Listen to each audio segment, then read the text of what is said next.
Ngiyabonga myeni wami, ngiyabonga Bhungane, ngiyabonga makhulukhulu, ngiyabonga Mthimkhulu.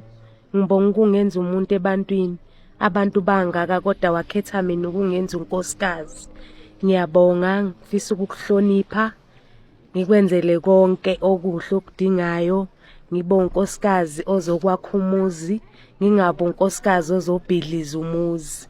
Ngiyabonga kakhulu ukuthi ungikhethile, abantu bebaningi wangikhetha. Namuhla nami ngizobizwa ngonkosikazi kungenxa yakho. Noma kungabanga lula-ke endleleni, kodwa siyambonga uNkulunkulu ukuthi usuku lugcinwe lwaba yimpumelelo.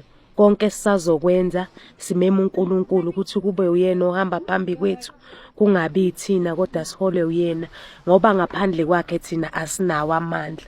Ngiyabonga kakhulu myeni wami, ngiyabonga kakhulu Bhungane omuhle, ngiyakuthanda. Akekho omunye umuntu engimthandayo ngaphandle kwakho.